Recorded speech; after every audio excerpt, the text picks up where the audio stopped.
It's a beautiful day outside. And even though UBN is pissed because he has to go into his closet to bring the parka back, Saints fans are ecstatic with the free agent class they've brought in thus far. Some are even happy enough to invite Mickey Loomis to dinner. Are we going too far with that? But is the team done? There are still needs out there on the board. The question is, can the Saints shuffle around more money to acquire the likes of a Joey Bosa or a Deebo Samuels or maybe even a Juwan Jennings? Let's dive into it with local radio icon Eric Asher this morning. We'll also talk a little bit about LSU baseball as they enter SEC play today. And we're in such a great mood, we'll even water it down with the Pelicans for a few minutes. We have a great Dat Date for Gabe, although we predict he will struggle a bit since it's from a year from before he was born. And today is Friday the 13th, so we have no idea what is going to happen on this show. There's only one way to find out, my friends. The Dattitude podcast is next. Ready to hear the straight scoop on local and national sports? It's time for Jim Derry's take on the Saints, LSU, what betting lines to ponder, and more. He's got opinions, he's got insight, and he's got Dattitude. And he'll always tell you the way it is, or at least the way he thinks it is.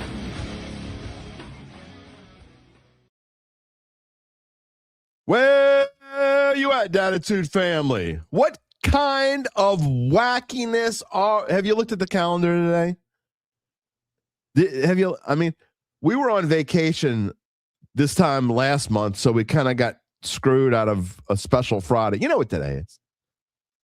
It's Friday the 13th. What kind of craziness, idiocy do we have in store today? Let's find out. It's Dattitude, episode number 483, presented by Evangeline Securities for, you guessed it, Friday, March 13th, 2026. In case you're new here, who is this moron? It's a moron who actually can talk like a normal moron again. I am so excited. I still can't sleep worth a jack, worth a flip, whatever you want to call it. But yeah, man, I'm getting better. I'm excited. It's been such a weird couple weeks, and then I capped it off literally, pardon the pun, you'll hear it in a second, with a trip to the dentist yesterday. That was so much fun. Have you ever spent like 2.5 hours in a dentist chair with a face that you could barely feel? Someone could punch you in the face, you wouldn't even feel it. And look, for someone who's claustrophobic like I am, I don't know if I've ever talked about that. Now you know I'm claustrophobic. For someone as claustrophobic as I am, to have two people, a dentist and an assistant, literally hovering over you for 2.5 hours, yeah, it's enough to make me go crazy. But I got it. Everything's done. My mouth is in wonderful shape. And I haven't had a cavity in probably decades, like at least 2 decades. I haven't had a cavity. But they keep redoing the old cavities, that the ones from when I was a kid and when I was a teenager. Like 5-6 years ago, we got to get those metal fillings out of your mouth. I'm like, oh, okay. And then now they say we got to get these whatever fillings out of your mouth. Okay, is this just a scam? Are there any dentists watching the show today? Put it in the comments. Is this a scam? I need to know. I mean, I went along with it and did it, but I don't think I'm going to do it again. After yesterday, and then I couldn't eat for, like, my mouth was, or I was talking, or I would have been looked like Derry had a stroke. That's what I would have looked like when I would have show yesterday afternoon. Anyway, if there are any dentists out there, just tell me. Yeah, he's going on. I'm going off on a tangent. I've told you Friday the 13th is going off the rails. We got all kinds of stuff coming up today. We got Eric Asher coming on this afternoon. It is, I know you're used to Zach Ewing on a Friday, but they have they're recording their show a little bit later today. Travis Etienne was talking to the media this morning. So the Saints insiders at NOLA.com were feverishly scurrying to do a show, and they were recording a little later than usual. I reached out. My friend Eric Asher was good enough he's going to come on the show at 11:30. Can't wait to get his take. I'm going in his show. It's been a while. It's been over a month since I'm his regular Monday guest, but we've had so many things happen. I was on vacation for 2 weeks, and then I came back and something happened. I had to cover something, or I don't even remember what happened the Monday that I came back. I did not have time. I couldn't go on the show, and then I was sick, And then he had something going on this Monday. So it hasn't worked out. But next Monday, I'll be back on his show. I was on Final Bet last night. So everything's getting back to normal. Eric will be on from 11:30 to noon. And then I'm looking forward to today's Dat Date. And if you haven't seen it, but we've been finishing up the shows this week, and it's a new segment. We're going to try to do this going forward with Gabe coming on, where I go back in the annals of history on whatever date we're on in a random year picked by ChatGPT, and I go find the front page of that New Orleans Times-Picayune on that day. And it's interesting because I'm not going to spoil it and give you what year it is because I don't want to tell you till we get there. But it was a big date, I guess, in New Orleans sports history on the front page of the sports section because they do something they rarely do. It's all about one story, and it's the whole top half of the front page from that date is a picture. That's something that back in the day, I'm kind of giving you hints from what era we're going back in. It's anytime from 1960 to 2025, a random date. And for the top half of the Times-Picayune sports section to be one giant picture was something that they rarely ever did. So I didn't remember it. So there's a hint. It's from when I was alive. So not that I would remember that far back, but anyway, we'll see. Anyway, too much spoiler alerts. What else we got going on today? We have we're going to talk to you, obviously. Going to take your comments in just a minute, and there you go. If you want to comment in the show, just type it in if you're new here. Doesn't matter if you're new, if you watched your first episode or whether you've been here for 483 of them or somewhere in between. You type in a comment on YouTube or Facebook. We are going to show it here on the show. I got a couple things for you this morning before I get to the comments, though. I have a special mini Derry's dime this morning because there's something that's kind of irked me a little bit. And I actually wrote some prepared comments. Just stuff that's bothered me. There's one particular subject that's bothering me. And when I get to it, you'd be like, why is that bothering you? I'll tell you why. It's coming up. But I want to lead off the show talking about Kyler Murray this morning. Look, this whole Kyler Murray signing with Minnesota has set off a firestorm of, I can't say, I wonder how, I wish I could ask him how he's taking all these short jokes. Okay. What is he? I mean, Kyler Murray's what, 5'2"? No, he's taller than 5'2". I'm just being funny. But all these little memes and jokes about Kyler Murray signing with Minnesota. And how do you feel if you're J.J. McCarthy? I mean, you got drafted in the first round 2 years ago. You had to spend your whole entire first year injured, and you couldn't play. And you stunk so bad the first year you played that they're going to sign Kyler Murray. I mean, that's how bad J.J. McCarthy. But Gabe and I have been telling you for multiple years now that J.J. McCarthy sucks. Okay, we've been telling you. Why does a professional football organization? I mean, is your scouting department that bad when, Gabe Henderson and Jim Derry told you already that he sucks, but you can't figure it out, and you're going to get Kyler Murray to save your franchise? Although a lot of you said Derek Carr sucked, and no one listened to that. I didn't. Gabe's got a message for me already. What is this? Oh, the GM. The GM who took him did get fired. Okay. What are you talking about, Achan? I'm not calling him Achan. I'm not calling him that. He's coming back to New Orleans. The correct way to say Etienne in French, which is he's from Louisiana. I'm calling him Etienne. I don't care what his mama calls him or what she calls herself. He's Travis Etienne. Literally, I'm not calling him Achan. I can tell you that right now. He can call himself whatever. His mama can call him Clay. He can be Clay. I ain't calling him Clay. Just telling you that right now. And then before I get to the comments, like I said, one other thing. I got a little minis Derry dime. It's not a full, if you've been around, if you're a regular, you know that I do what's called Derry's dime on the Monday after a Saints game, where I give you my comments on what I thought about the game. Well, I had to write one for this one. Again, it's not as long as usual, but I am so sick as we get into this last weekend of NCAA basketball before March Madness really begins. I am so sick of the non-Power 5 debate. Okay. I could scream. It's insane. If you don't want Miami of Ohio, in case you missed it yesterday, lost in the quarterfinals of the MAC yesterday. They lost to whoever. I don't even know. They lose to UMass. They lost to UMass, who used to be in the A-10. I don't care. I don't care if UMass is 2-29. It makes no. They weren't though. They were like, I think they were sub 500 or like they were like 14-16 or something along those lines. Doesn't matter.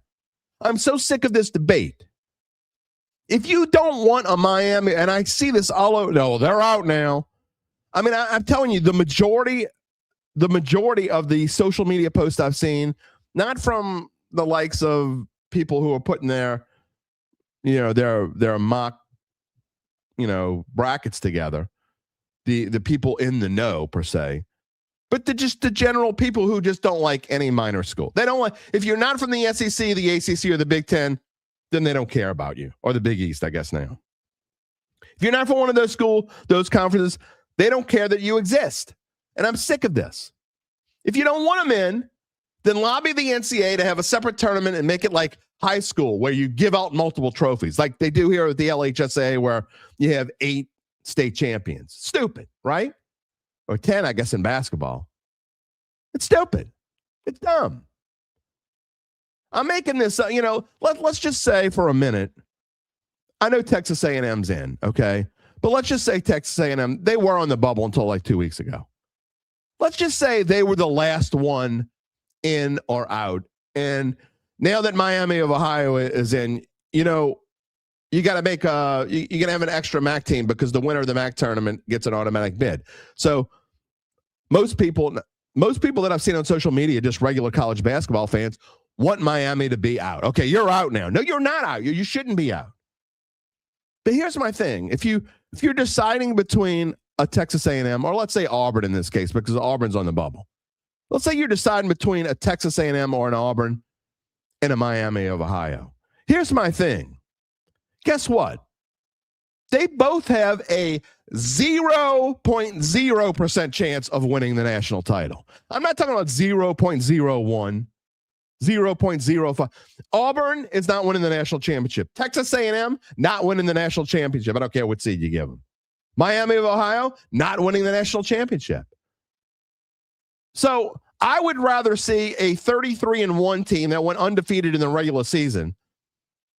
I'd rather see them in there than a team that needed triple overtime to beat sad-ass LSU, okay? Because no matter what you do, someone's going to be unhappy. Too effing bad if you don't like it. So-and-so was 10-8 in the SEC. So-and-so was 13-6 in the ACC. They're way better than Miami. How the F do you know? Piss off. 33-1 doesn't belong, then they shouldn't be in Division I. Until you change that or make it so there are multiple trophies for multiple levels of Division I, then the 33-1 Miamis of the world, they belong, period. You're screaming into the best and you're a pain in the ass. You probably rooted for Apollo Creed in the first 2 Rockies, didn't you? You rooted for Mr. T. If you rooted for Ivan Drago, by the way, we have a different problem. But anyway, get over yourself. If you think Miami of Ohio shouldn't be in the tournament, then get over yourself. You're simply wrong. By the way, they're 31-1, not 33-1. Whatever. They absolutely should be in, like Gabe says, especially over someone like an Auburn who is 17-16. And kind of right now, what I see, that's the debate. I don't care what Auburn did in SEC play. Okay? Both of those teams have 0.0% chance to win the national championship. It's different when you're talking about football. And I still don't agree with you in football, by the way. If you got 4 teams, I did feel differently because then I want 4 teams that have a chance to win the national championship. But when you got 12 teams in football, they deserve to be there. Especially when you have 68 teams in college basketball. I'm sorry, Texas A&M, Auburn not winning the national championship. Neither is Miami. Miami deserves to be there. Put them in. Whether they're going to be in, I don't know. So anyway, that's my rant. I feel better this morning. I woosad, all is good with the world. Just saying. It's really a simple thing. Some other things, a couple other things this morning as we move along. And again, I'm about to get to the comments. Here's your chance. Type them in. We'll talk about them. Two things. One that I know gets Gabe's goat, and I'm going to bring it up later on. Did you see the Titans' new uniforms? I ran out of time this morning, and I meant to bring a picture of them over, but you haven't seen them. Literally just type them in the Google. It'll come up. If you haven't seen, they look like a it is a reincarnation of the Houston Oilers, the Love You Blue. Gabe's going to get one and put it on here. You could just, when you get it, you can just literally put it over my face. The Houston Oilers are back. Literally the only difference in these uniforms from like the Oilers of 1995 are the logo on the head that they just turned into the same Titan. I guess I got to change my Titans logo now in my icons, but it's the Titans logo in the Love You Blue colors. It is insanely weird. And Gabe got kind of pissed. You know, he says they want to be the Oilers so bad. And you know what? I'm kind of on his side in this one. They wouldn't let the Texans wear Oilers colors. They were even trying to screw the Houston Cougars out of wearing them, and I think they found a way to do it anyway. And Rice wanted to do it too. I didn't even realize that. So that's kind of a get over yourselves. We're doing a lot of get over yourselves here this morning. But if you haven't seen it, go Google it. I'm telling you, they want to be I think, Gabe and I don't always agree. Rice and Houston did do it, and Tennessee sent them cease and desist letters. And I don't think they ceased and desist, did they? I thought the Cougars did it again, didn't they? Didn't Houston do it again? They said, screw you, we're doing it anyway. So anyway, that was kind of funny this morning. Did you see before we get to the last thing before we get to the comments, did you see CD Deuce? Oh, there it is. There it is. Love You Blue, baby. Love You Blue. Tennessee Titans. The Tennessee Oilers. I mean, if you remember when the Ravens gave Art Modell gave the Browns back all their stuff. You don't see the Ravens wanting to be the Cleveland Browns. I mean, who would want to be the Cleveland Browns? The Ravens gave the Browns their logos. Not that they even have a logo. Their logos, their colors. You can have it all. We don't want anything to do with the Ravens. I mean, the Browns. You can have it all. Why wouldn't the Titans have done that with the Texans? Now, the Texans don't want to be the Oilers. I mean, but why wouldn't you at least give them the right to wear the colors every now and then? Doesn't make any sense. What are we doing here? I just don't get it. And so you saw Gabe put it on the screen. So now the Titans are basically saying, we're not letting you wear them. And it's not even a throwback. They're like changing their entire colors. This is what they're going to wear now. They even like to have the old block font that no one's using anymore. I mean, the only teams that are using this still is because they haven't changed, like the Saints haven't changed their uniform. They've got the old block numbers. This is literally take off Tennessee and take off Titans. That's the Oilers uniform from you can probably go back to 1982 and they look exactly like that. I mean, so I find it kind of hysterical. Why? I mean, if you're going to at least do it, at least dress it. Do you not want to pay for a design department? I mean, what did you pay? Like you paid some kid $75 to design that? I know how to use Adobe. Dumbasses. At least make the colors your own. Change the font. Dress it up a little bit. Change your logo. I mean, that logo looks terrible. I'm in that. I like the Titans logo, but in those colors and like pastel looks like Happy Easter, Meester. I mean, that's what it looks like. It's Easter in Nashville. Maybe I'll get I go on this Nashville show every now. I'm gonna have to have Nashville guys come on the show. I'm gonna have to ask them to come on the show and ask them what they think. There is a Nashville. There's some guys from Nashville that anytime there's like major news here, with LSU, the Saints. They asked me to come on their show. Can't even remember the name of it, but I've been on it probably 5 or 6 times. I'm going to have to reach out to them and have them on and see what they think about the Titans logo. You're going to have to do that soon. And then lastly, again, last thing before we get to comments, did you see Seedy Deuce? Seedy Deuce is trying to hang on his career, baby.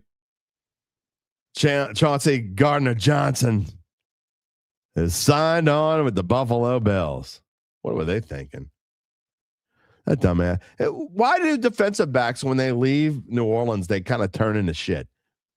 Marshawn Lattimore hasn't been jack since he left here. Seedy Deuce is a bum. Sorry. He's a bum. He wasn't even really that great when he was here. I never understood the love for that dude. Just because he was quirky, I think people loved him.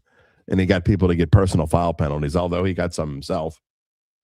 And now Seedy Deuce is a member of the Buffalo Bills. I just don't get it. What did he sign for? 1-year contract for $6 million. He appeared in 13 games last year with the Bears and Texans, including 10 stars. I mean, he just can't even stay in one place anymore. Nobody. I mean, what happens is people get him and realize he's such a dumbass that they can't stand to have him, so they get rid of him. He also was. I didn't even realize this. He was briefly a member of the Ravens practice squad last year. How did that dude get $6 million? He's only 28 years old. Seems like he's been in the league forever. He had 66 tackles last year. Okay.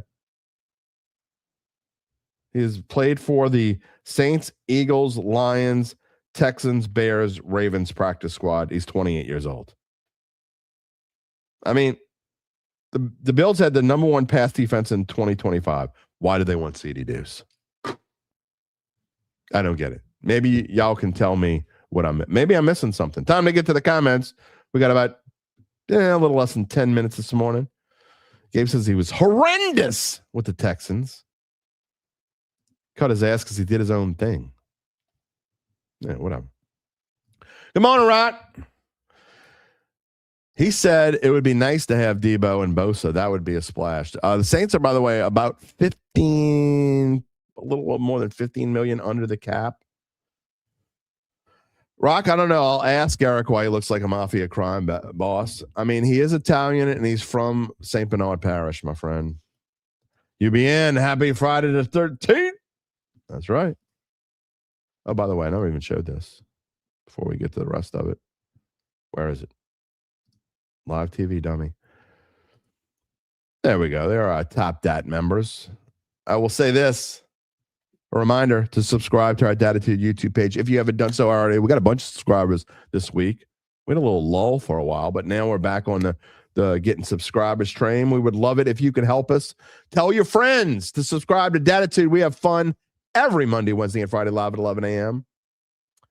And later on, after you subscribe, if you could be like all of our DAT members down here at the bottom, we're showing you. We would love for you to be part of that later on if you decide you want to help support the channel, help support independent journalists. We would much appreciate it. If you're listening after the fact, you can find me on X at Jim Derry Jr. or email me, Jim at jimderry.com. All righty. Daniel Roos, thank you so much for the super chat. He says he enjoys the show. Usually only gets to listen after the fact, even though he doesn't always agree.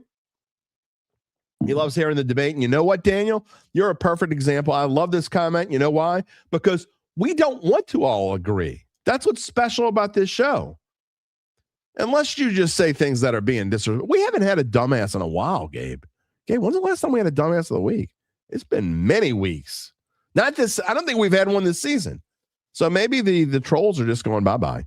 But Daniel, exactly. You don't always agree. We love having you here because we don't need to agree. We love talking about it. I mean, you show your comments when we talk about why I think you're right or wrong. It doesn't matter whether I think you're right or wrong. It doesn't matter if you think I'm right or wrong. We all have fun about it. As Callie says, don't be jinxing anything, UBN. Yeah, she's going to. He's going to. Mark, good morning. Who dat loves the Caden Ellis signing? How can you not love the Caden Ellis signing? Absolutely. Etienne, and Edwards. Sorry. Travis Etienne. By the way, and I knew this long before Rich Eisen said it. Do you know what Etienne means in French? Maybe you should just call him Travis Stephen, Gabe Anderson. It's funny because Rich Eisen was talking about this on his show and made a big deal about it. But it doesn't matter because I've been knowing this you should know this if you live around here. You should know that, right? Isn't it actually Etienne in French? Not Etienne. It's actually got an accent over it. It's Etienne. Etienne. Etienne. I don't know how many times am I going to have to say this today. Good morning, Kyle Sherman. How are you, sir? Shuck and Moore are free agent magnets. You very well could be right. UBN says, please don't make him burn his Deebo jersey.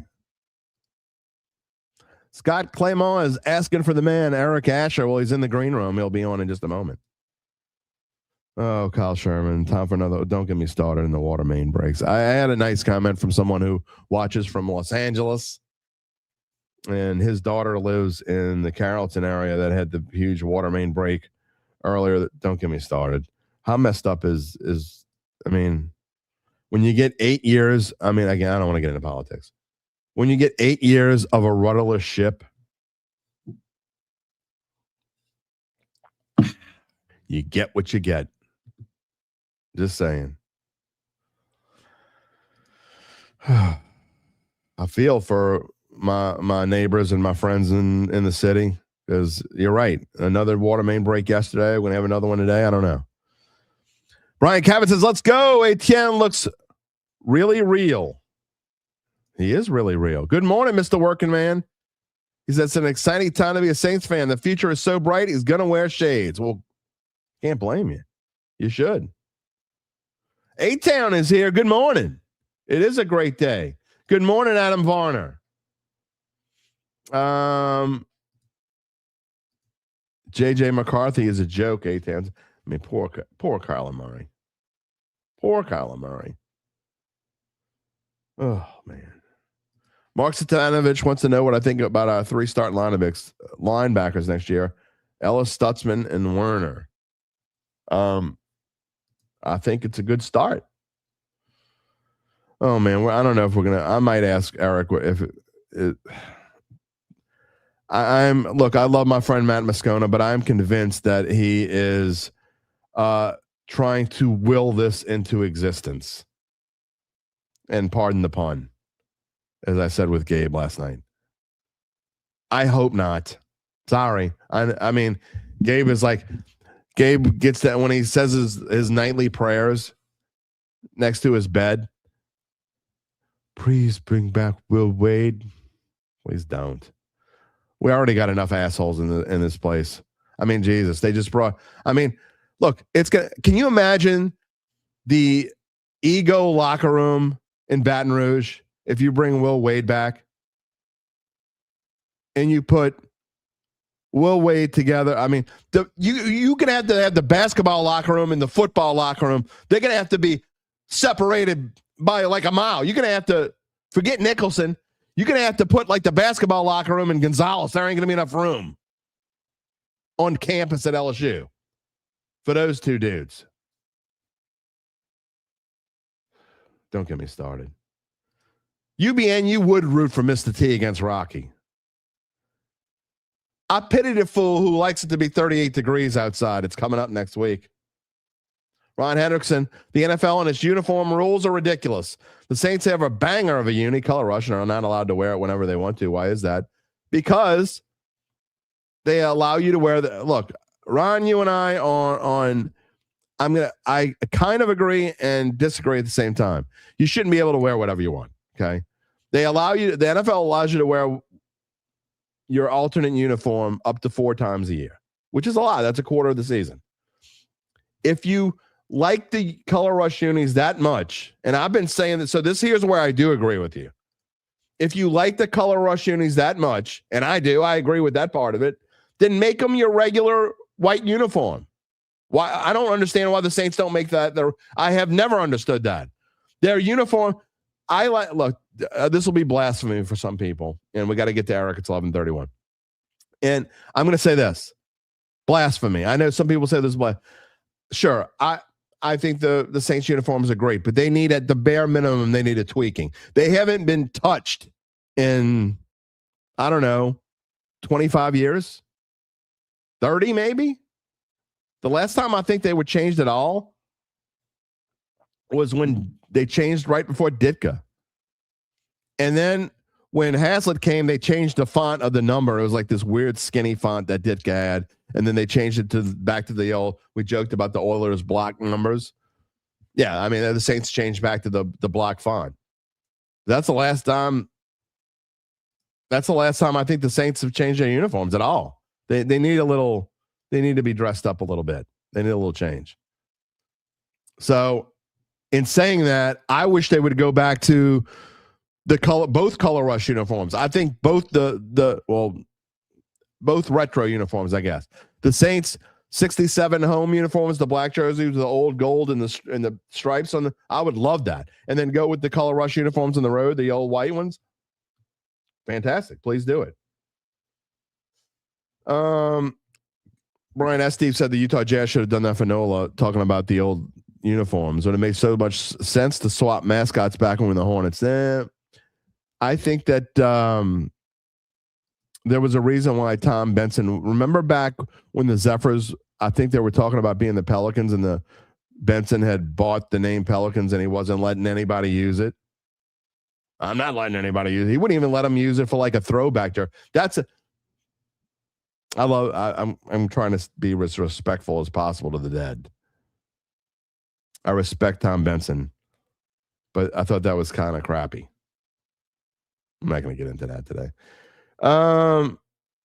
Mark, all right, this is the last. I know I said this, like, this is why I don't show your trolling comments. Okay. I jinxed myself when I said we haven't had a troll in months, probably 2 months. We haven't had a dumbass. If you're trying to win dumbass of the week, you're doing a really good job. Okay. Trade the rat for a second rounder.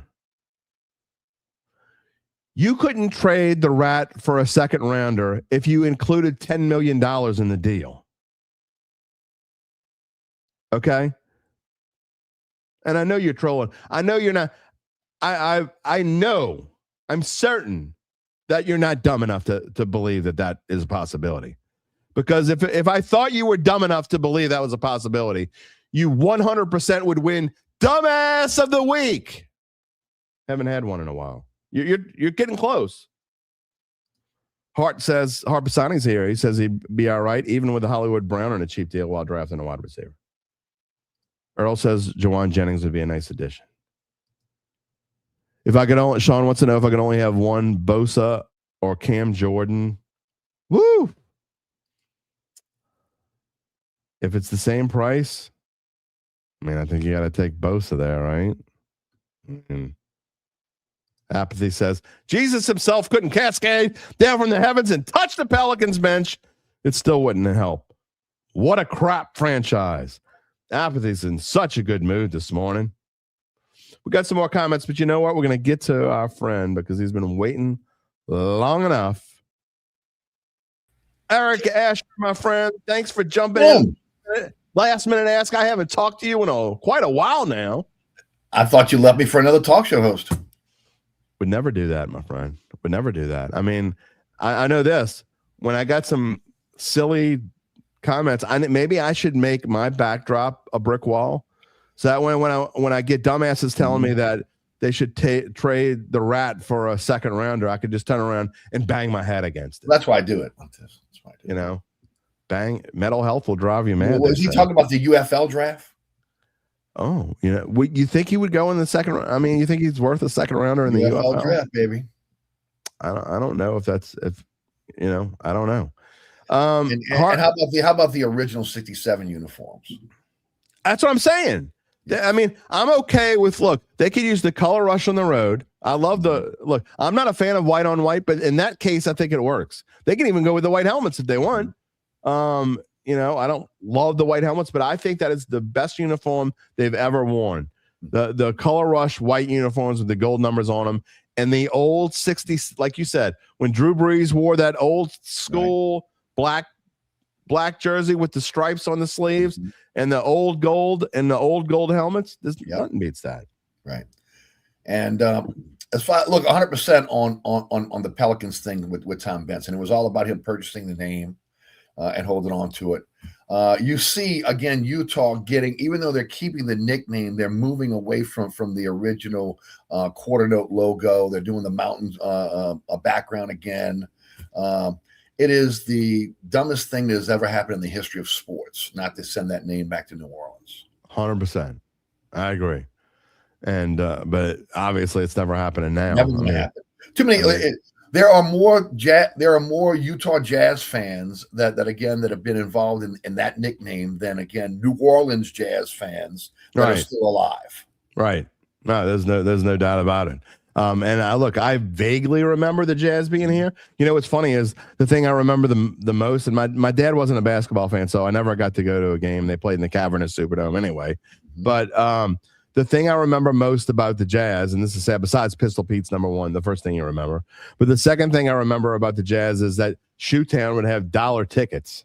$1.50. That's what $1.50 tickets. $1.50. $1.50 tickets from Shoetown. In the terrace, wait when things settle down, slide on down to the lower. Exactly.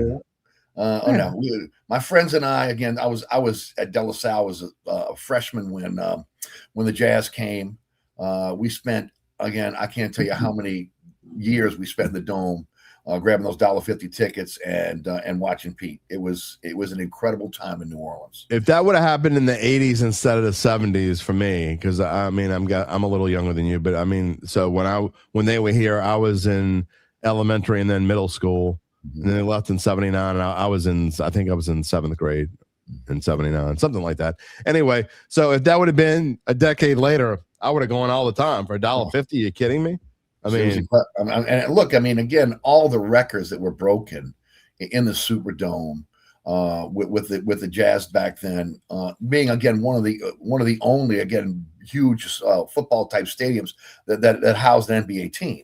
Right. And the misnomer here is that New Orleans did not support the Jazz. New Orleans supported the Jazz. It was an amusement tax that Battistone, the owner then, didn't want to pay. And of course, he wanted to get closer to California, where he was from. He's from Santa Barbara. They had to settle on Utah. Right. Again, Lawrence O'Brien, that was on his watch, and again, still today, again, one of the most horrible moves in the NBA. And look, if you talk about NBA fans in New Orleans, we lost the Jazz right when Bird and Magic came on the scene when the NBA exploded. And then Michael Jordan right after that. Yes. And Maravich, by the time they came back. You talk about Bam Adebayo's 83. Maravich is 69. Okay. I think it was the 67, 69 and that he had. And then, of course, that year, you David Thompson and also Gervin had like 70 and 71. Yeah.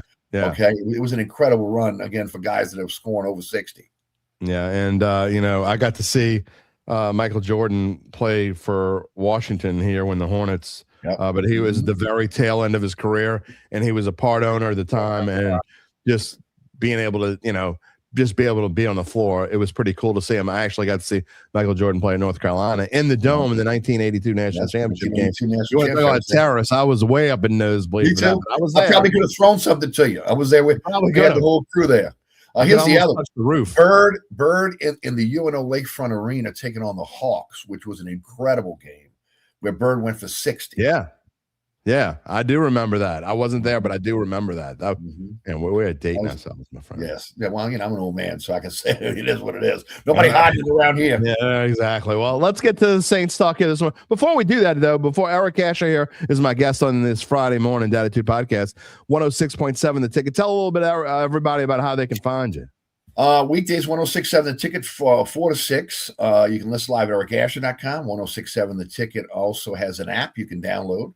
iHeartRadio app, TuneIn Radio app. You listen on the 106.7 The Ticket's website. Our podcast is everywhere. We usually post that about an hour after the program ends. So again, you got a favorite podcasting platform. Just search Inside New Orleans Show with Eric Asher. Follow me on X at Eric_Asher, Eric Asher on Facebook, Inside New Orleans Show on Instagram, and also on Threads. TV show Thursday at 6 on WLA TV. 10 o'clock on WLA TV on Friday, Pelican Sports Television, 9 o'clock on Friday, and of course on the WLA TV YouTube channel and my website. I know if any guest I've ever had will be okay with what I'm about to do, it's you. I, like a dummy, forgot to give love to my friends, okay, and who helped pay for this show. Well, so I know you're gonna be okay with that. Man, you got the sponsors take care of us. You take care of the sponsors. Give me like a minute. I want to hear your last spot. Have at it, my friend.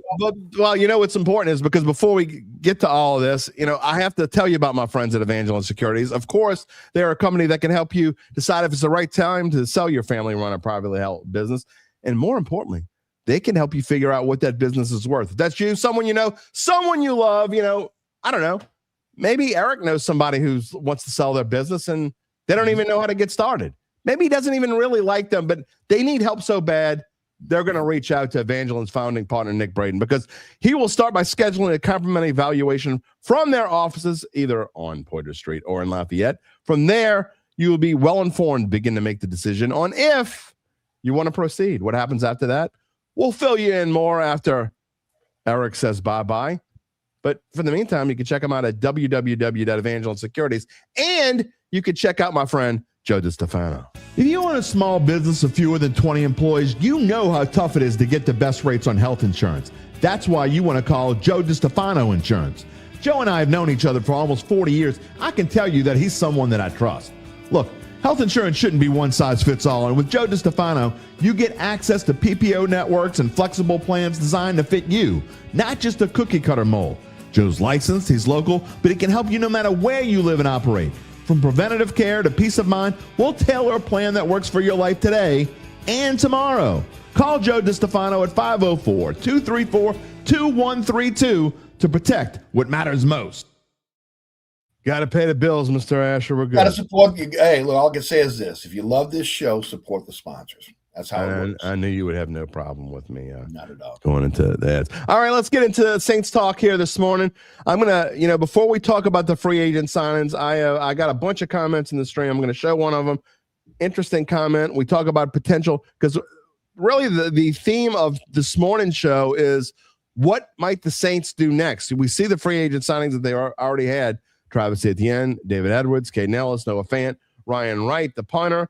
What might they do next? And Paul Laporte wants to know, could there be a reunion? Would the Saints be interested in picking up Marshawn Lattimore?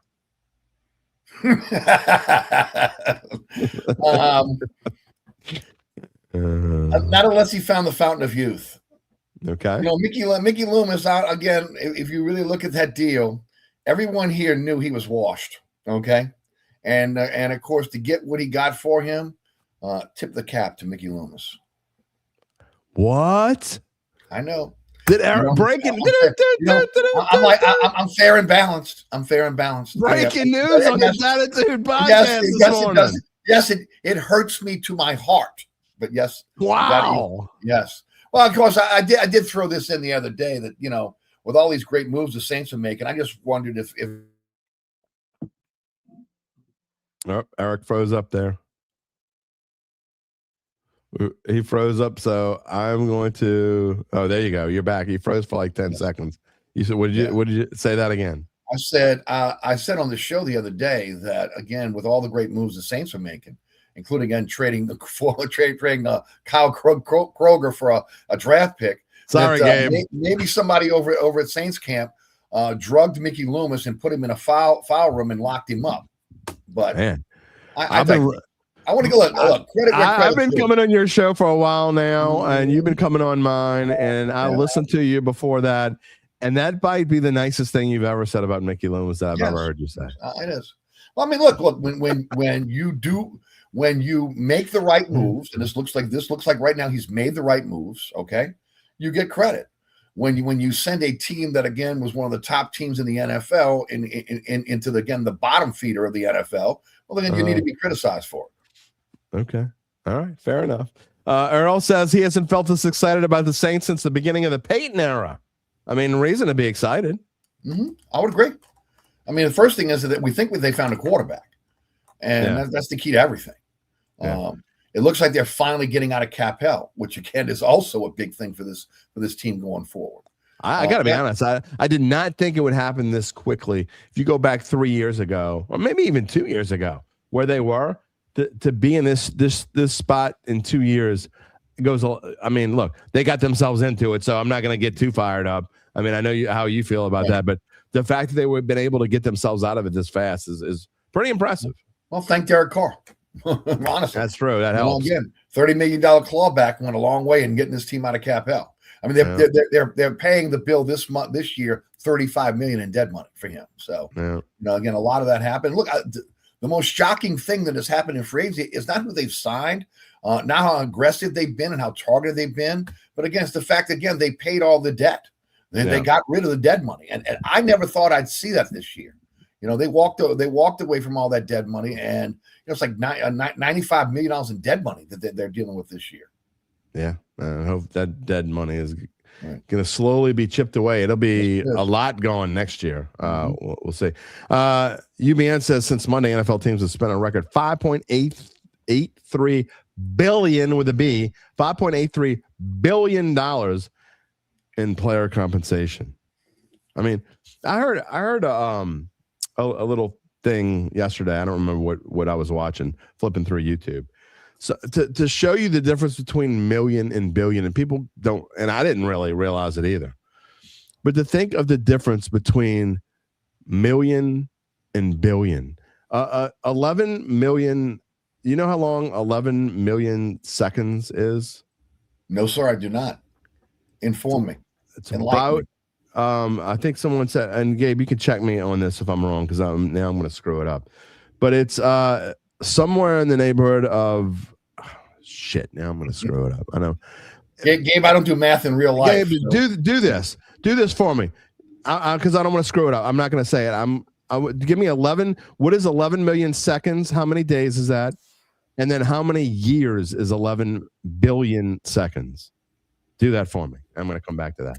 But to show you the difference in million and billion, and people don't understand. Scott Claremont says, we were talking about earlier about uniforms. He says he loves the black helmet.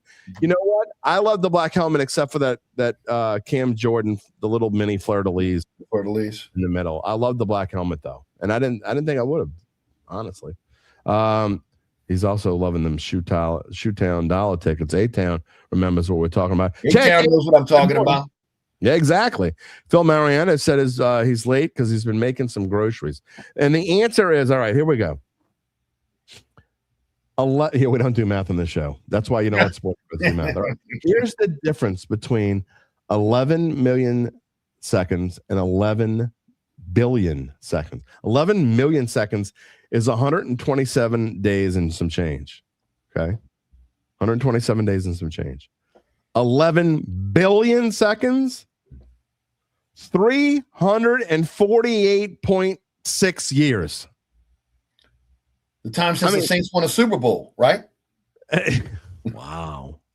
You and I were both alive, my friend. We are not 348 years. I mean, it feels like we're 348 years. It does. It feels like it. I mean, good Lord. Phil Mariani said he was making some groceries. Well, as long as you're here, that's all right. It's no problem. All right. Brian Cavett says they need to find a slot receiver and a quality backup center. Here's my thing about receiver, and this is why look, we'll get to the draft in a minute, but I'm still advocating for Jeremiah Love, by the way. I know I'm not in the majority anymore, but if they don't go and get Jeremiah Love, then I think that they need to go receiver, because you can have an Olave, which they do, but they don't have a number two. And honestly, the rest of their receiving room, except for maybe Jawan Johnson, I mean, you consider him as your wide receiver too. He's not really, but the rest of their wide receiver rooms are all a bunch of 3s and 4s. I don't disagree with that, but again, I think that you got to look and see again who is legitimate top 10 wide receiver in this draft. Maybe Tate. The other ones, again, I think have baggage, and again, I don't know if you go that high for a receiver. Now, I do think a really good player is going to fall to the Saints at 8, And I'm with you. If Jeremiah Love is there, I'm taking him. Okay. I would. I'm taking him. That has not not changed. I do not think he will be there. But again, I do think, again, if he's there, you run to the podium and you take him. I do think they should look at a veteran wide receiver. Okay. Right. Bringing a veteran. They got the money. Bringing a veteran wide receiver, whether that via trade or via free agency. Which goes into what we were talking about. Deebo Samuel's a possibility, right? A Jawan Jennings has got to be a possibility. Jennings would be great in New Orleans. I agree. UBN would not like that at all. He's a San Francisco 49ers fan. Look, going back to running back and why I think if Love's there at 8, I actually think it's a no-brainer. I know people don't agree. The question is more of whether he'll be there rather than whether the Saints would take him or not. Because all the headlines, when you type in Travis Etienne this morning, you know what you get? You get Kellen Moore, non-committal on Alvin Kamara's future. You get Kellen Moore dodges Alvin Kamara retirement question. You get blah, blah, blah, blah, blah. All this stuff, And so I just don't – I've been saying, well, after they restructured Kamara's contract, I'm thinking, okay, he's back. But now that you start to look at it and dive into it, I mean – they don't gain or lose anything whether he's here or not. And I just don't know if Alvin Kamara's heart's in this thing. Well, I mean, again, it's hard to know what's in his heart. We'll find out again as they get closer to mini camp, etc. But I will say this. You got a chance to get a dynamic back, a guy that, again, could be a game breaker for you in the draft. And again, you got him on a rookie contract for 5 years. You go get it. And then the other part of it is the NFL's a 2-back league now, okay? So you need to have 2 very good, if not, again, a very good and a great running back, but you need 2. So if I'm the Saints, if Kamara is on the other side in his career where, again, they feel like he cannot be the player that he once was, you still have to go out and get a running back. And look, there are some running backs in the draft that they'll be able to draft in the 3rd and 4th rounds that can come in and play for this team. Yeah. I don't know if you can count on the guys you have on the roster right now because of the injuries. Everybody talks about Miller. Come on, man. How many times are you going to ride that train? I mean, not anymore. I mean, you got to give that up, in my opinion.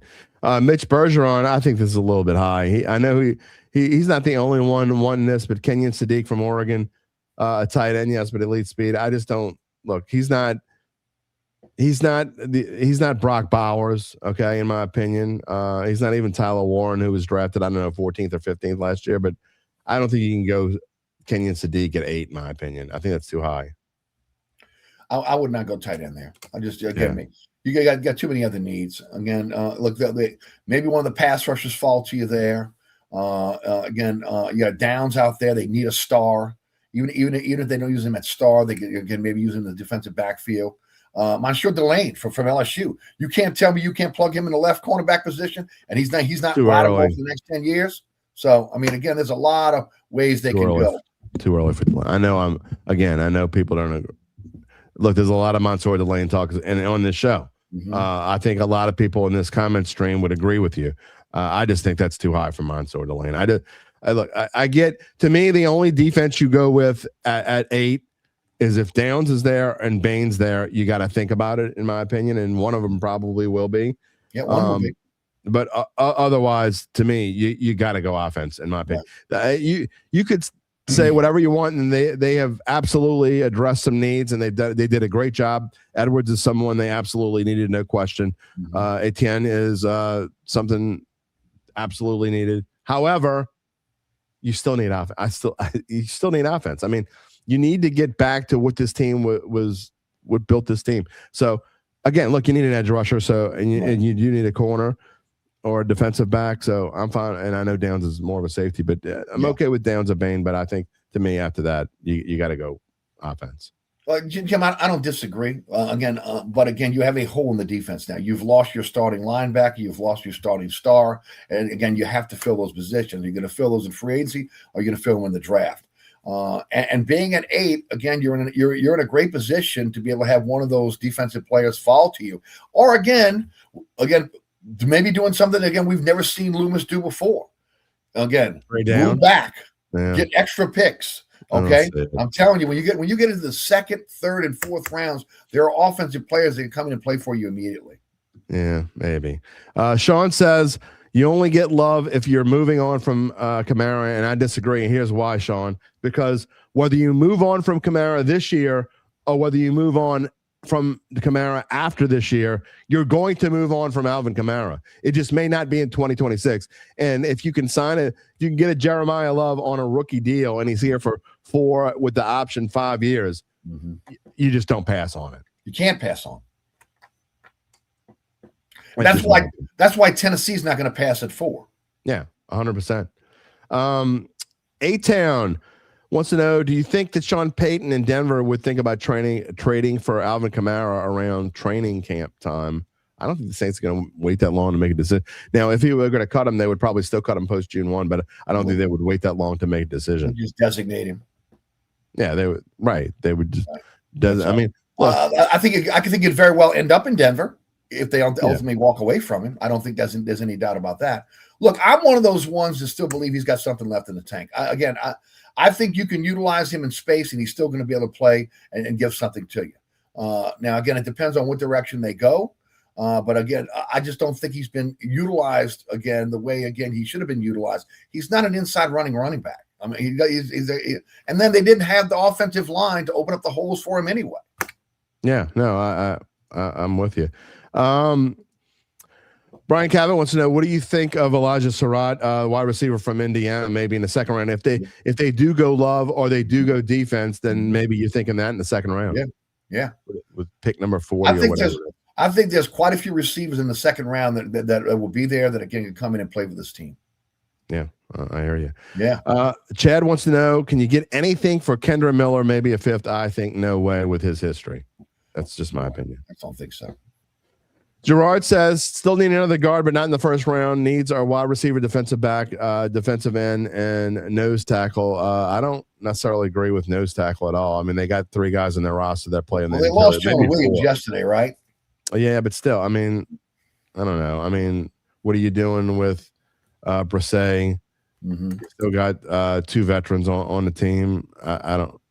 Anyway, there's no question that the other 3 things are needs. But here's the thing, Eric. I know people are whatever the opposite of in love with Cesar Ruiz is. That's what they are, and I get that. But I think the Saints have enough money invested in him to where I just don't think he's going anywhere anytime soon.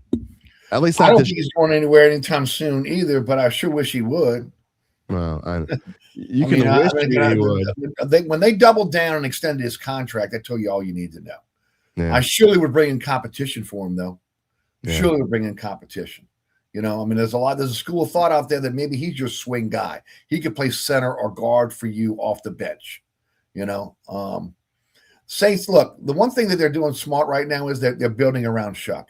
And the first thing you got to do is you got to get him weapons. There's no doubt, but you got to build that offensive line and make sure you can protect him.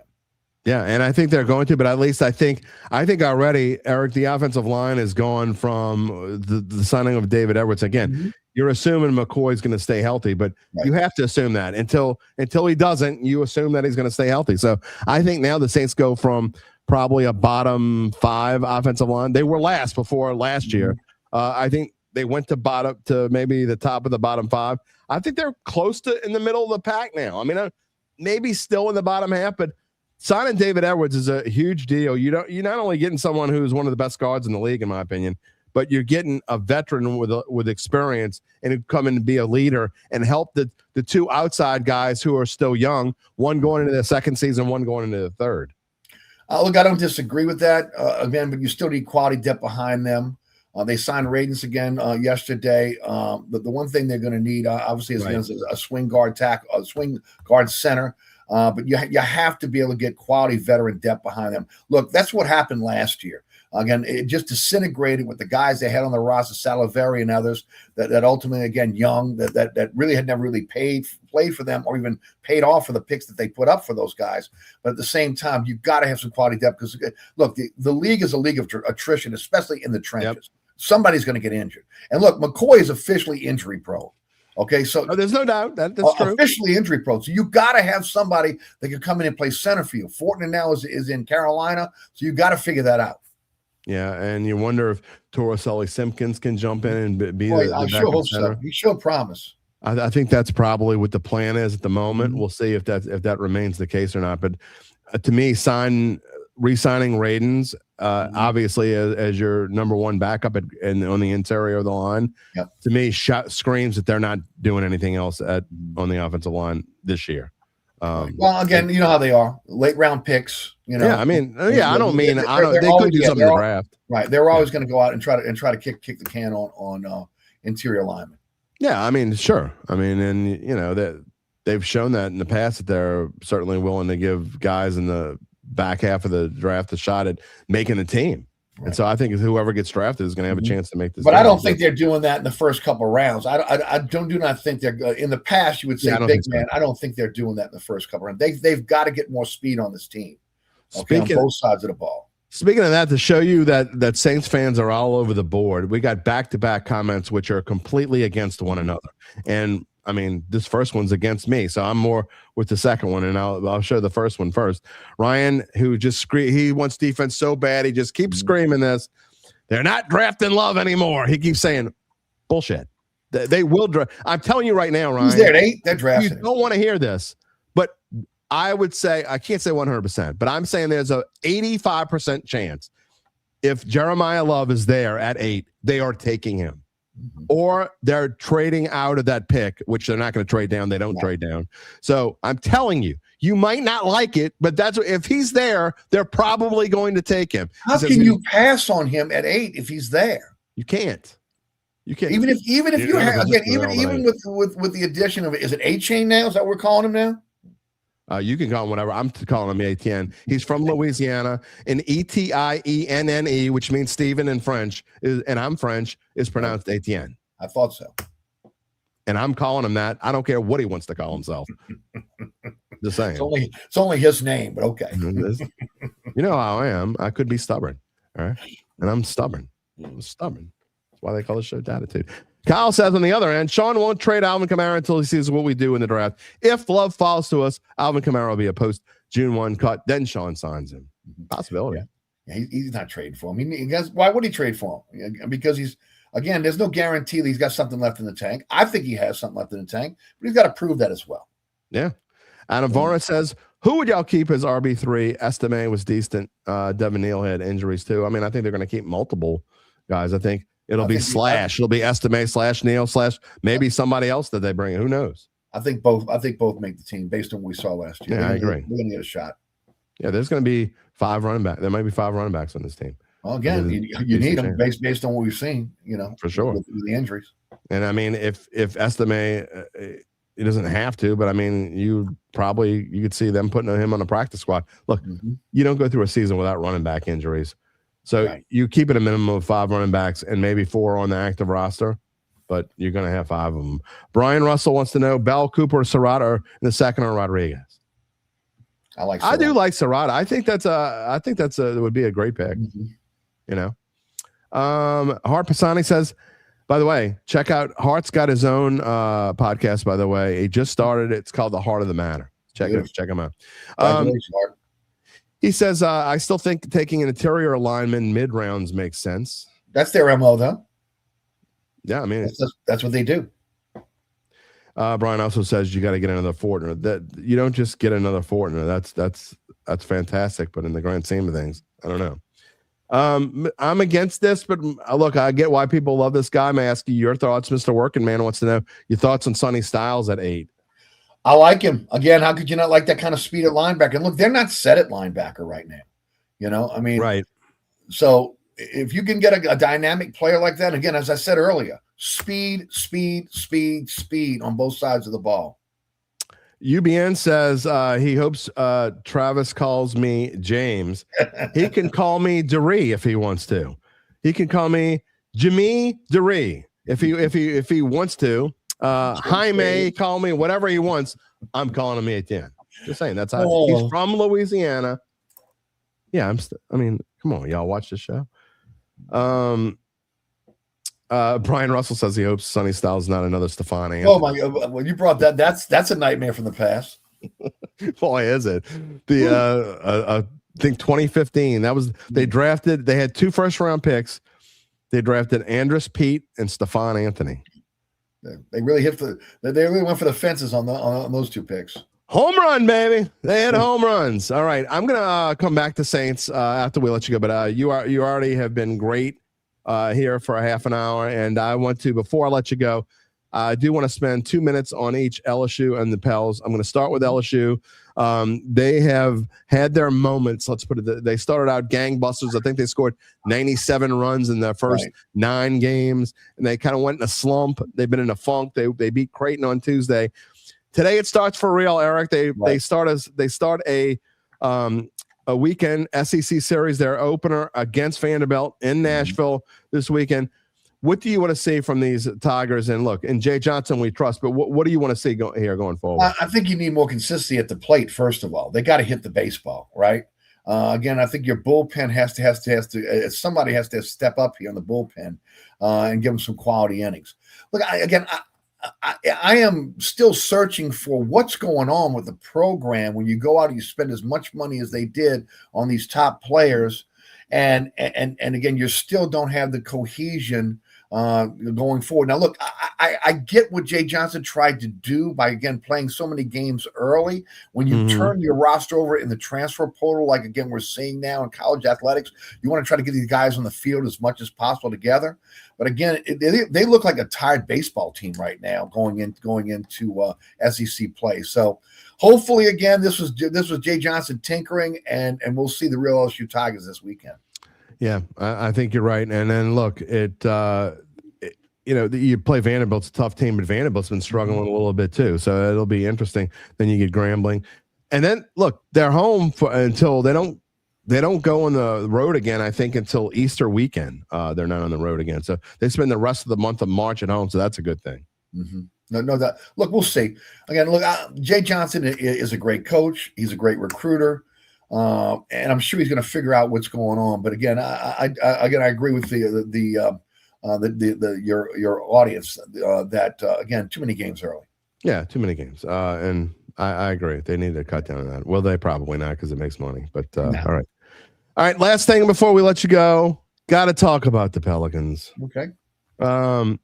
Hosting the Rockets, they have certainly been playing better of late, Eric, but I mean, too little, too late. I am so sick of talking about the same old thing with this team and going into this offseason. And look, do I think James Borrego can be a really good coach? I think he has a chance to be, and I think he's obviously kept his team intact. They struggled so badly for multiple weeks after they made the switch at coach.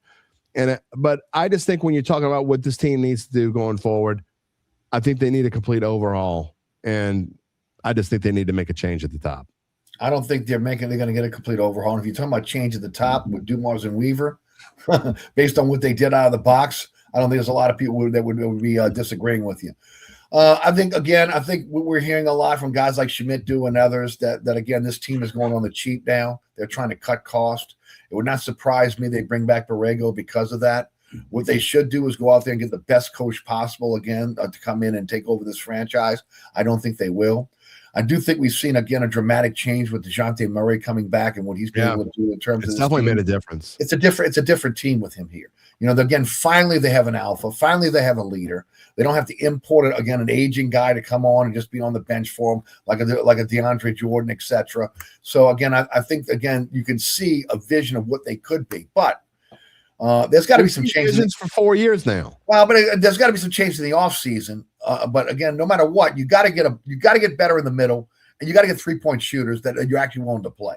Yeah. Okay, so I mean that's going to be the key going forward. With what they're going to do with Zion, will he be here? Will he won't? Will they move? Will they move off of him? Look, I'll be honest with you. I don't know how to gauge what Dumars and Weaver are thinking. Okay, because of what they did coming out of the box. If Sadiq Bey is not on this team, every single move they made is a bust. Yeah, I 100% agree. It's a bust. 100% agree. And you know, you and I have talked about. Look, Derek Queen could turn into a great player, but that could be incredible. Just think about that pick. The best thing is right now they are now 12th. They really I think they're 2.5 games out of 11th. They're not going to get to 10th. But again, as many games as you can win down the stretch to move up in the standings. So again, Atlanta gets less ping pong balls, the better. So the better. And plus, look, I agree with DeJounte Murray. At some point, you've got to be able to, again, change the mindset of this team and start winning ball games, okay? Yeah. And I think, again, we're starting to see that. It doesn't mean anything. It's fool's gold at the end of the day. But, again, it's better than the alternative. And let me tell you something. There's some diehard Pelican fans that have been in that arena for every game. They deserve to watch wins. And you know what? I deserve to watch wins as well because I watch every single game. Couldn't agree more, my friend. I'm sick of watching this the way that it's been. And I know a lot of people feel the way that I do. And, look, it gets old talking about the same old thing. I mean, what are you going to change? They changed nothing. I mean, yeah, you changed your general manager. Great.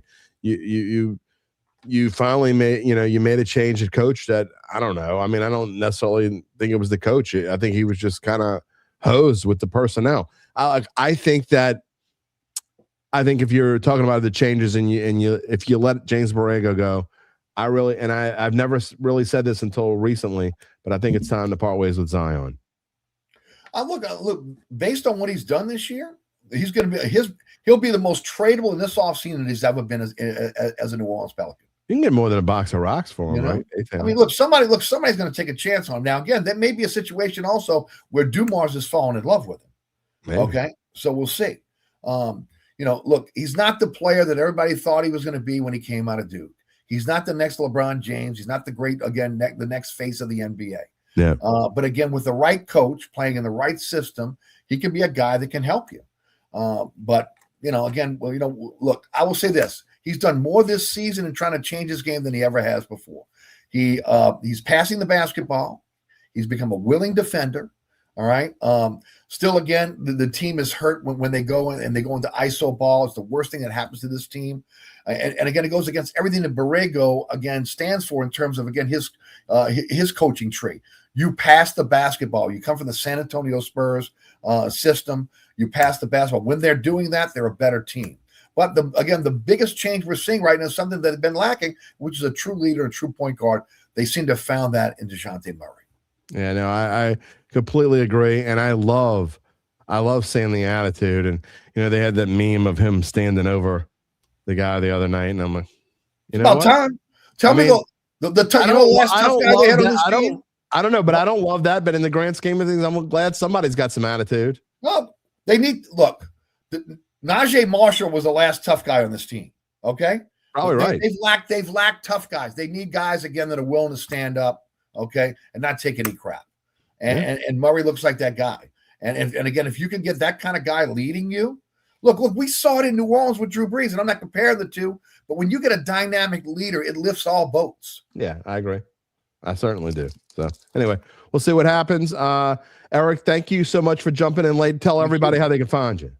You can find me weekdays 4 to 6, 106.7 The Ticket. You can listen live at ericasher.com. 106.7 The Ticket has an app. Also on the 106.7 The Ticket website. The podcast is on all podcasting platforms. You can check it out about an hour after the program ends. Inside New Orleans Sports, Thursdays on WLATV at 6 p.m. Also on Fridays at 6 p.m., Pelican Sports Television, 9 p.m., and at ericasher.com, the WLATV YouTube channel. Always a pleasure, my friend. I guess we're getting back together on Monday, huh? The band's getting back together on Monday? I was saying this in the intro. I haven't been on the show in over a month because of just things that have happened. And I got sick, and then you had something going on. Right.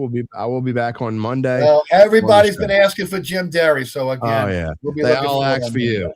Go down to the Audubon Zoo. All right. Hey, you got a great audience, man. I really enjoy the program. Thanks for inviting me today. Absolutely. See you Monday, Eric. All right, bud. Thanks so much. All right. Eric Asher, everybody. 106.7 The Ticket every 4 to 6 weekdays. And I will be on there as I have been in the past.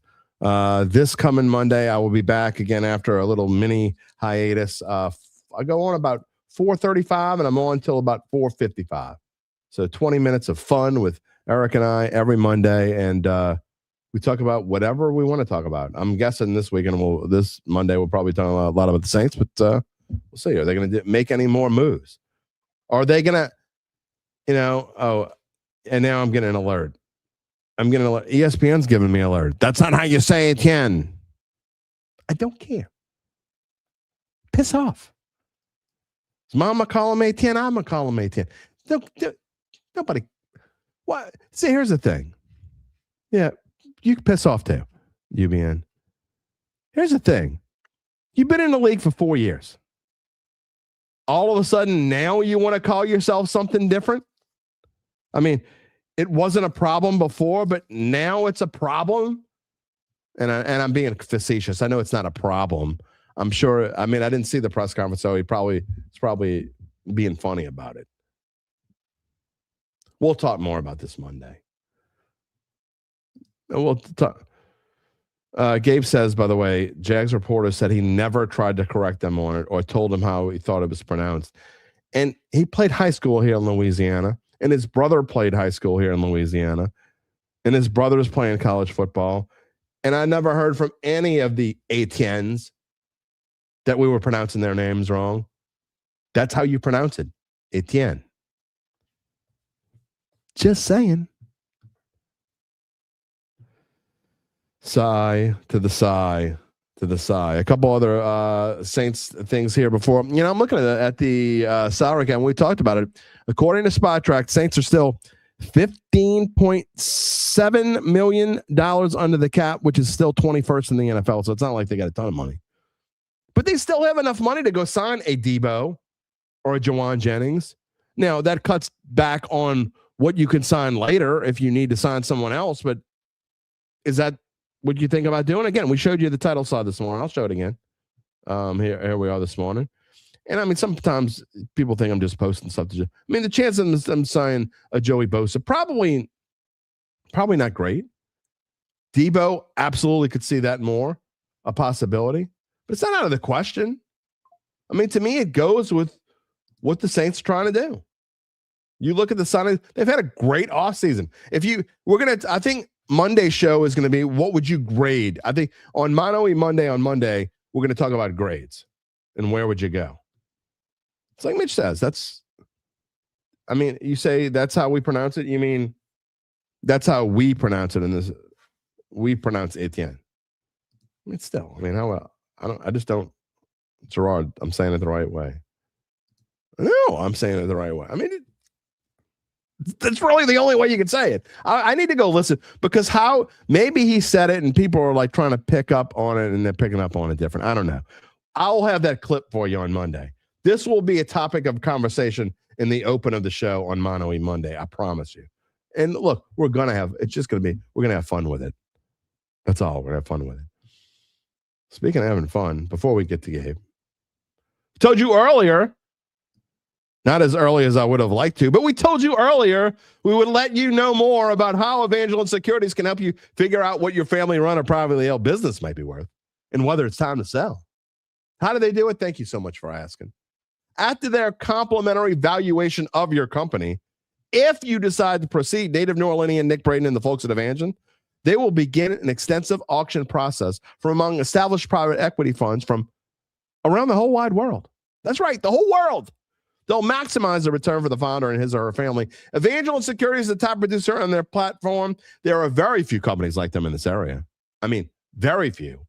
And there are 0.0 with their dedication and success. They are fully licensed. They're ready to serve you. So get in touch with Nick about what's really important. And it's not A10 or A-Chan or whatever the hell else he wants to call himself. You know what's really important? The rest of your life. You can find them at www.evangelinesecurities.com. Etienne in Southwest Louisiana. It's Etienne in Southeast Louisiana too. Etienne is the best Cajun runner. I don't think he's Cajun. That's not how you spell that either, Phil, but he says, parlez-vous français? Un petit peu, mon ami. I took a lot of French in high school and in college. And it's sad that actually was fairly fluent at one time. My grandparents would walk around the house speaking French when they didn't want us to know what they were talking about. So I made it a point to take 2 years of French in high school and then try to learn a little bit more so I could understand what they were saying. The problem is I didn't learn enough of it until I was in college, and by then I wasn't going over there all the time like I was when I was a kid. Anyway, so Parlez-vous français un petit peu? A little bit. All right. We're having too much fun in this show. So I'm going to bring on Gabe Henderson and do this right off the bat. Yeah! How about that Love You Blue, baby? I mean, to me, this just screams they're scared to put the Oilers branding on it. If you want to be them so bad, why pay some hipster graphic designers to take the flames off your logo? How do you know they're hipsters? Return to the Oilers. How do I know they're hipsters? Because everyone designing modern NFL logos are hipsters. That's kind Look at the Rams logo. Look at the Rams logo and try and tell me that's not hipster. Just saying. Just, So I know we don't want to relive this whole pronunciation thing. I thought it was pronounced Etienne. Etienne. That's how you pronounce it in French. Etienne. Just Etienne. That's how I thought. Yeah. Okay. It's actually got an accent over the E. Yeah. Are you calling me old, Mark? I was in the 7th grade in 1979. You thought I was 45. Sometimes I feel like I was 45 in 1979. I mean, I can pretty much guess it was somewhere around 2010. I think it was 11. God. Yeah, I'm old. I think. I don't know. All right. Anything else you want to talk about before we get to Dat Date? Yeah, so there's been a lot of talk this week about Wilt Chamberlain's records. However, what a lot of people do not know is last night, one of Wilt Chamberlain's records was actually broken. Did you see this? I saw that. I did see that. Shai Gilgeous-Alexander, with his 127th straight game with 20 points or more. Incredible. Who's always advertising food? I'm Hay. I'm sure I'm pronouncing that wrong. Is at name. Who's advertising food? We don't do pronunciations or math on this show. Exactly. Does Etienne advertise food, or is he talking about me? Because I don't advertise food. I eat a lot of it. I don't know. Ryan says it's cultural. Sometimes different communities pronounce things differently. Yeah, every time I hear him, It's got a French last name, Ryan. There's a soccer team. I'm not trying to be a jerk. I'm being goofy. Go ahead. That's how they always pronounce it. So that's where I got it. Oh, and the only phrase in French that I know I can't say on this show. Oh, piquez-toi? No. So you got me say the F word in French. See, I've got another way to. Apathy says he's going to start calling him étouffé at the end of all this. That might be the funniest thing you've ever said in the comments. Apathy. He says, Scott Claymont says when you flop and get to the free throw line. Tell me you've never watched SGA play without telling me. Yeah, SGA doesn't flop. He doesn't flop. He's led the NBA in drives for 4 years. Yeah, no, SGA doesn't flop. I'm not. Look, I am not. He's not Luka. I'm not intentionally. I know this is going to come off taking something away from SGA. He's a fantastic player. Probably going to be the 2-time NBA MVP. I believe he's the favorite right now. Yeah. However, and I don't want to sound like get off my lawn, dude, or whatever you told Mitch to go do earlier, which wasn't very nice, by the way, Gabe. Lulu platters okay, and Lubies. What Wilt Chamberlain did back 60-ish, 50 to 60 years ago is a lot different than what SGA is doing now. They don't really play a whole lot of deep. You're insane. You think it was a lot? Wilt Chamberlain was playing literal electricians and plumbers. They played defense back then, and you could like literally get punched in the face. They played defense in the 90s. Get the hell out of here. They did not play defense when Wilt Chamberlain. And not only that, okay, here's the difference. And I'm not even. This is why we don't want children on the show. I'm not trolling with this one. SGA is playing against way more athletic players. That's true. That's absolutely true. There's no question that's true. Let me say this, and I'm like you just said with what you said, and you didn't mean to take anything away from SGA. I'm not trying to take anything away from Wilt with this statement. Wilt Chamberlain was so dominant because he was way more athletic and way bigger than his competition. He was more dominant because he was rabbit hole. We alluded to it the other day in our text chat. Just go look up some Wilt Chamberlain stats. Some of those stat lines are unreal. Yeah, I don't know, man. I'm telling you, I just think it was a little. You want to say they just played defense, and they didn't care if they refs would not call stuff back then. No. SGA doesn't need calls though. He makes shots. He's an extremely ethical hooper. Yeah. Adam, you've sent this twice. I didn't show it really for the first time for a reason. Do I think Ayuk is worth a look? He's not a free agent. Absolutely not. He's not a free. Hold on. Hold on. Who was still here at the end of the show on Wednesday? Oh my! If you were here at the end of the show on Wednesday, the question was, someone gave us a $50 super chat, and I am so appreciative. And so, not to be outdone, UBN just gave the biggest super chat in the history of this show. Well, I mean, we've only been taking money for about a month and a half, but still, it is probably the biggest one we're ever going to get, I'm guessing. $100 super chat, and he wants me to, going back to Coming to America, he wants me to, I wish we had the clip here. Bark like a dog. No, a big dog. Hop on one leg. If you know the clip, you know exactly what I'm talking about. I ain't hopping on one leg for nobody, not even for $100 for you, UBN. I will say that I completely 100% appreciate the $100 donation to this show, but I ain't barking like a damn dog. Oh, well, I mean, I did bark. I'm not hopping on one leg, but for you, for $100, I did it for $50, so I'm certainly going to do it for $100.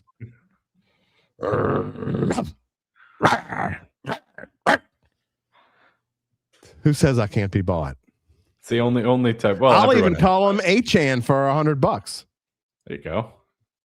He gives me $100. How long? Okay, before we get into Dat Date, well, we just how lost a lot of long do people you after think that sticks? How long do you think people just call him that before they just give up and go back to ETN because it's easier? It's already happening. It's happening on this show right now. I'm just trying to be. Scott Claymore says he was here. Start barking. That's Callie. She'd bark for $100. I mean, who wouldn't? You get $2. I'll tell you what. For $100, UBN. This is the last before we move on. We got to get to that. Don't egg him on. I'll growl at you for $100. Oh. Careful. This show is really going down the batshit crazy rail train. That's where we're going this morning. All right. Dat Date in history. You ready? Yep. Our newest segment. Only the regulars are still here, so it doesn't matter anyway. So when I scream, please consider subscribing to the YouTube channel. They're all subscribed because all the new people are going. They're like, the dude's barking. The MF was barking on the air. I'm gone. Hey, okay, so you might get Andrew McCutcheon's favorite group to start subscribing. Who's that? You mean the baseball player? Yes, the baseball player Andrew McCutcheon. So, long story short, one day he was driving to the park when he was playing in Pittsburgh, and there were a bunch of furries in downtown Pittsburgh. Hold on. So, no context. He just tweeted furries. I'm glad you didn't say that while I still had water in my mouth. So, every year, this is an annual tweet now. He will tweet furries on the same day every year. Very funny, very niche reference, but there you go. A-Town says, French poodle? What are you talking about?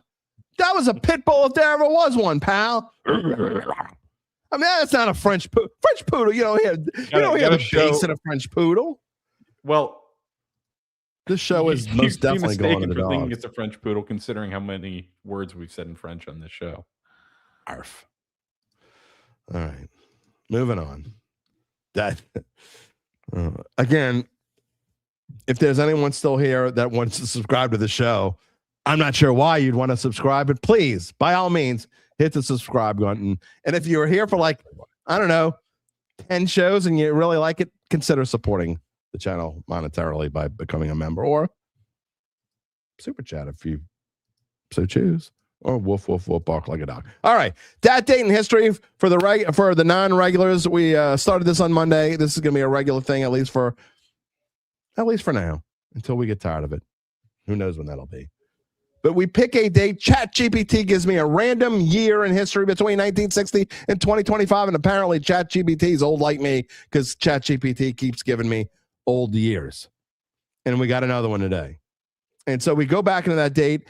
We put the front page of the Times-Picayune and tell you what happened locally on that date. And then we also tell you about some other things that happened on, in this case, March 13th, back in history. And for today, that date is March 13th, 1978, 20 years before the great Gabe Henderson was even graced us with this planet. And his parents were, I don't know, probably just little kids in 1978. My dad was 20. Okay, your dad was 20. He wasn't a little kid. He was drinking. Your mom, how old was she? 13. Just a youngin'. I was 10 in 1978. I turned 10 and I was 9 in March 1978. But the front page of the Times-Picayune on this date back in 1978, something you rarely ever saw. It was a giant picture of life's hope winning the stretch run and down the stretch run of the $122,500 New Orleans handicap over at the fairgrounds, written by Waddell Summers. And they put that little logo of sports up here in the top left-hand corner of the page. Again, something you rarely saw, as you could see, or if your screen's big enough. Monday, March the 13th, 1978. We go back. In fact, that was the only really big thing going on back then. And some other things, Gabe, locally that was going on. I had to go in the inside and look and see what was going on. The Jazz were not playing, the New Orleans Jazz. We'll tell you about that. Tulane swept Louisiana College in baseball. Nicholls State swept UNO. And there was an advertisement for you could buy a brand new Cutlass Supreme for $4,756. That was the big ad. Some other nationally, what was going on in 1978, gave some top sports news on this date. And 48 years ago included Kentucky, Duke, Arkansas, and Notre Dame pushing towards the Final Four. Two of those, you're not surprised because they still do it today, although Kentucky kind of sucks now. Julius Erving led the Sixers. Bill Walton, the late Bill Walton, led the Trailblazers. And Pistol Pete Maravich, of course, led the New Orleans Jazz. The Jazz, by the way, went 35-47 that year, which is better than the 2025-26 Pelicans will finish. And they lost 11 of their last 13 games. We mentioned earlier, or I alluded to it, some of the insane stats from Wilt Chamberlain. Go and look at Pistol Pete's numbers. They're absurd. Yeah. Yeah. Also, lastly here, before I give you some questions on some things that happened on this date, baseball's Vita Blue was traded from the Oakland Athletics to the San Francisco Giants on March 13th, 1970. I don't know why I thought he was a lifetime Oakland player. I don't know. Oh, also on this date, this NHL player, I'll start the questions now. Mm-hmm. This NHL player became the second in history to reach 1,000 goals in his professional career. No one's ever done it in NHL play, but in his professional career, he scored 1,000 goals. In fact, I think there are still only 2 that have ever done it. Gordie Howe and this player. Do you know who it is? I do not. Hint, he was called Gordie Howe. Gordie Howe was going to be my guess. The hint is he was called the Golden Jet. He was playing in the World Hockey Association at the time for the Winnipeg Jets. And again, no player has ever done it in NHL play. The answer is Bobby Hull. Bobby Hull. Never heard that name. All right, I only have 2 questions. Aren't you impressed that I was going to guess Gordie Howe? I actually was. Rocky was 8 months old on March 13th, 1978. Let's see. Chad was 6 in 1978. UBN was -2. About to be -20. Well, you weren't minus. You were really -3 because your birthday is not till next week, and you're born in 1980. Throw me a bone. All right. You got 2 trivia questions on this date back in March 13th. You are probably not going to know the answer to the first one. You should know the answer to the second one. Okay? Here we go. Well, you might not know that. You'll be close in the second one anyway. A legendary sports broadcaster called his 2,500th straight game on this date in 1992. Who is he? Give you a hint. He would eventually reach 3,338 before ending his career in 2000, and he died in 2002 at age 85. He is one of the most famous basketball announcers that has ever lived. Anyone out there got any guesses? Anybody? Given you said he ended his career in 2000, yeah, I'm not gonna. Yeah, but I'm not. I mean, you knew who Gordie Howe was. He didn't play any hockey. But I mean, I don't know broadcasters. You know who like Chamberlain is. Yeah, you might actually. It's a little easier with legendary athletes. All right, again, he was the. What about if I told you he was a broadcaster for the Los Angeles Lakers? Would you know it then? Okay. No. Well, the answer is the late great Chick Hearn. Chick Hearn broadcast 3,338 games, and on this date back in 1992, which is what, 34 years ago, he called his 2,500th straight game. All right. This was also NBA history back on this date. You're going to at least be close with this one. On this date, the very much alive and fantastic Steph Curry became the first player in NBA history to make 400 three-pointers in one season. Oh, by the way, he did it against your New Orleans Pelicans. What season was it? 400 threes to Steph Curry, 2015? Close. I told you would be close. 2016. Just missed. Yeah. Great Steph Curry. Some other things that happened on this date before we go off the air here. This morning, Brian says 2017. He said you were close too. No, Steph peaked a little earlier than that. I'm actually kind of surprised it wasn't in 2015. Okay. Some other things that happened on this date, a lot of them locally. I mean, just to show you how weak this date was in sports history, there really wasn't a lot. In 1985, on this date, my senior year of high school, LSU won the SEC basketball tournament. I actually remember that and listened to a lot of that tournament. I wasn't supposed to, but listened to it in my ear while I was at school. And they advances a 4 seed in the NCAAs on this date in 2006 on the way to the Final Four. That's right. Big Baby was on that team, remember? In 1995, go ahead. Big Baby just got sentenced to prison. I believe it was today. Maybe it was yesterday. Really? Yeah, he did. Did he?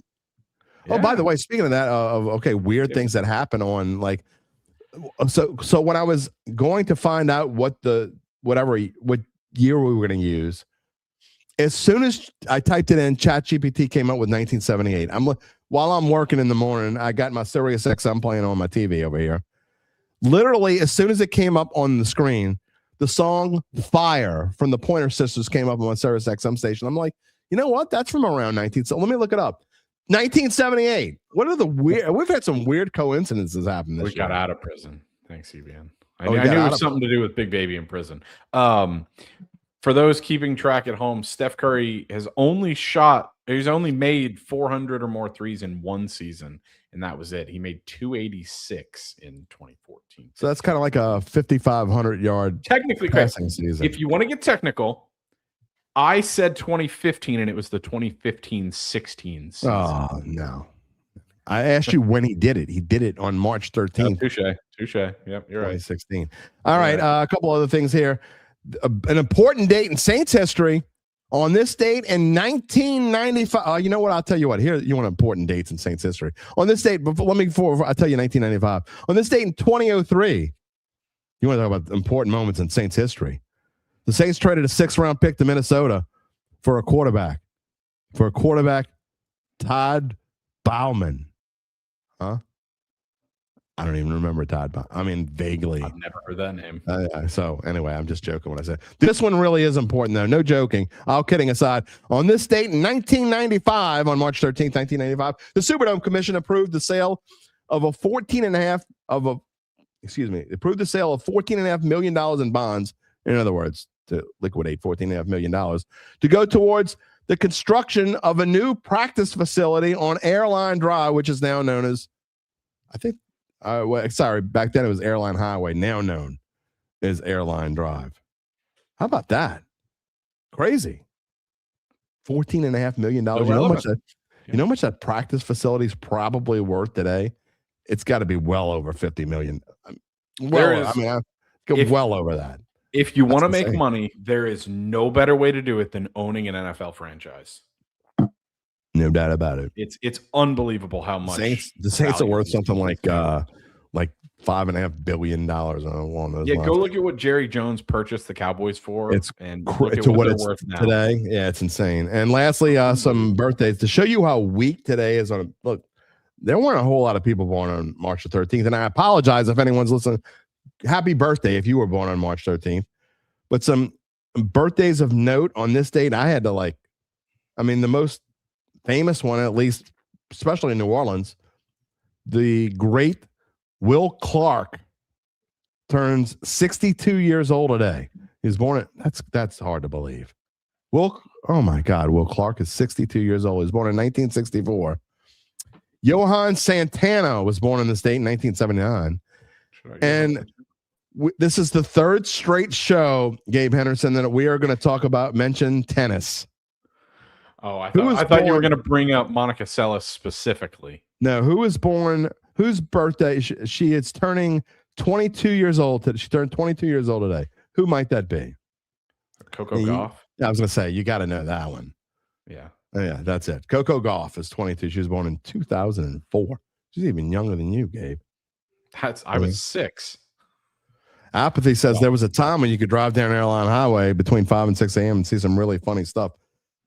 Apathy, I'm not sure because I haven't really tried it, but I think it's been done. Yeah. Also, a couple other things, and it goes to what A-Town is correct.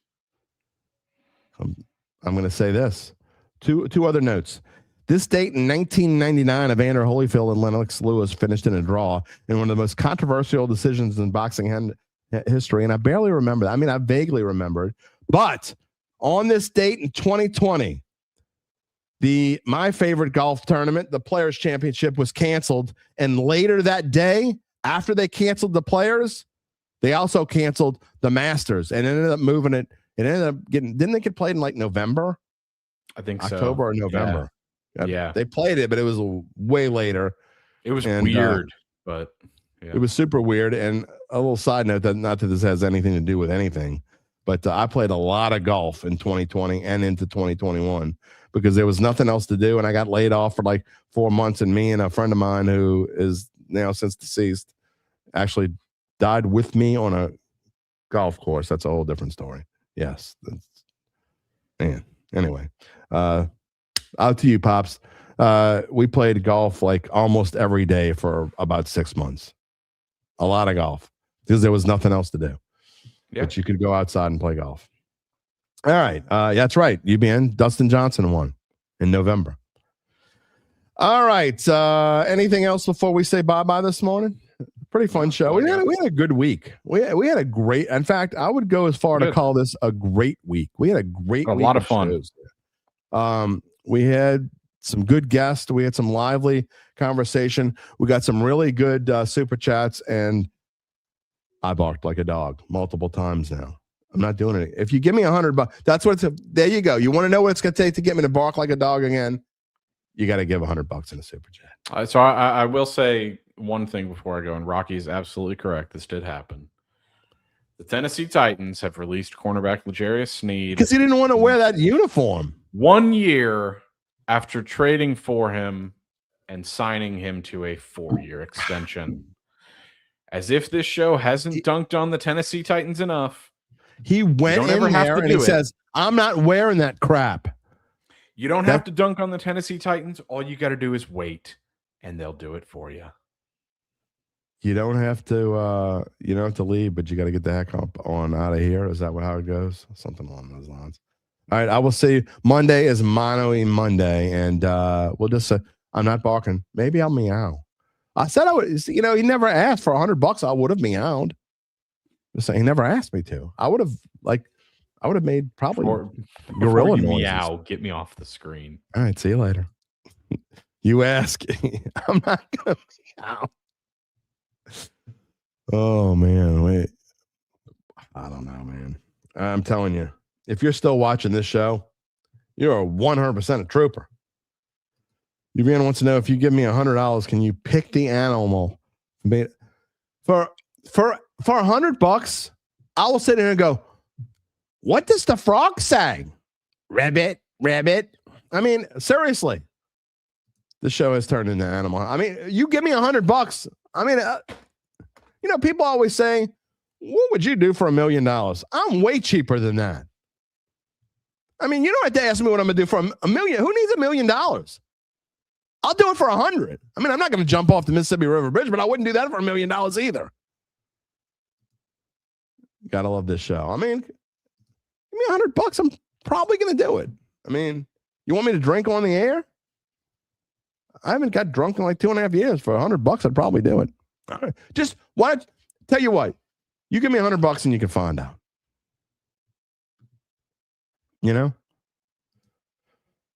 I mean, but for free, you could subscribe to this channel and have more fun like this. You could click the little bell, receive notifications when we go on the air live, which is pretty much every Monday, Wednesday, and Friday from 11 a.m. until at least 12:30, sometimes longer. You can also find us wherever you get your podcasts, including Apple, Spotify, and many more. Tell your friends how much fun we have here. Was it over when the Germans bombed Pearl Harbor? No, it wasn't over. But this show's over. So have a wonderful, glorious, beautiful, get your jacket, UBN, a beautiful and cool weekend. We will see you all on Mono E Monday.